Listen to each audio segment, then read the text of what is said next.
Everybody knows that age-old saying, if it's 31, just let them run. But when it turns 28, it's too late. Okay, so that's not a saying, I just made that up. But it kind of makes sense because people seem to freak out this time of year when they see the temperatures going down to that freezing zone, that 32, 31. We can't have anyone freak out there, okay?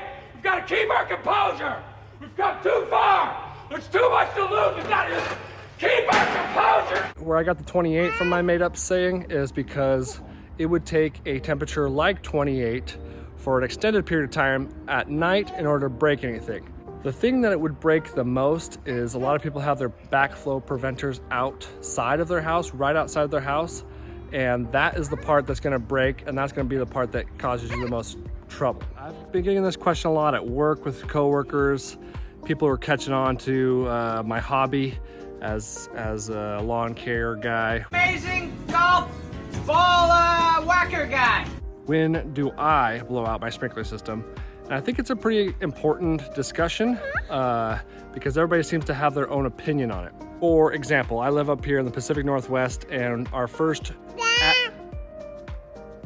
average frost date is October 3rd. And because of that, it freaks a lot of people out that live up here. And what they go off of is that first frost date. So then they get a company, they have them blow it out 1st of October every year, no matter what, which is great. I think better to be safe than sorry, right? It's like my mama always said, better safe than sorry. But if you want to keep your grass green longer, then you want to be the last one to winterize your system. And that's what I do. So I call my buddy Jake. He has his own landscape company here in Spokane.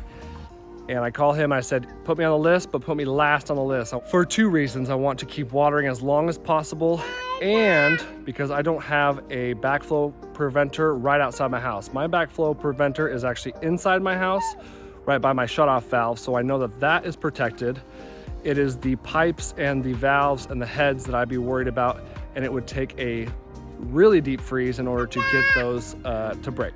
If there's no rain in October, I want to keep this grass green for as long as possible and to dominate on Halloween. I try and see when the next rainstorm's coming. If there's not any rain in the future, then I try and leave them on for as long as possible so I can keep watering my lawn so that I can keep it green. Now I get why people want to blow their sprinklers out early. They want to protect their investment because an in-ground system is not a cheap thing to install and it is not a cheap thing to replace parts in the spring when you have broken parts because you forgot to blow it out in time. I like Rainbird a lot, so the Rainbird heads I think were like 16 bucks a piece.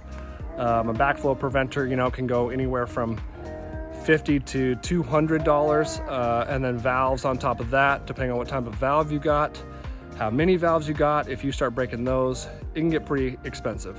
Now I'm not gonna tell you how I blow out my sprinklers because I have somebody blow out my sprinklers, but I think next year I might use my donut air compressor, and I might actually do it myself because it really doesn't take that much. If you have a little air compressor, you can do it yourself, and it just takes a little bit longer.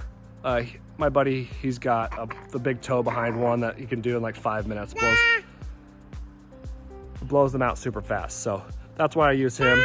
So I think the overall answer to my question is, if you're following my program or if you're asking for advice from me, I do it as late as possible because I want to keep watering my lawn as long as possible to keep it green for as long as possible, keep it out of dormancy. A lot of the guys at work are my family members. I like to say better safe than sorry, so I tell them to blow it out 1st of October, anywhere in there. But that's usually how I approach it.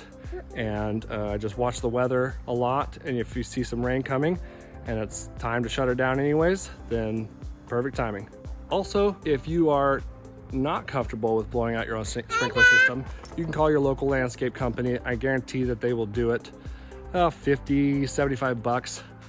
Depends on how big your yard is, how many valves you got. But so since it's winter time, we're getting close to winter time, I want to make sure you guys are ready. And if you need to catch a polar bear, this is how you do it. You cut a big hole in the ice. and you put one pea at the edge of it. And when the polar bear goes to get that pea, you kick him in the ice hole. See you guys next time. Extra cash for him. Ow. Ow.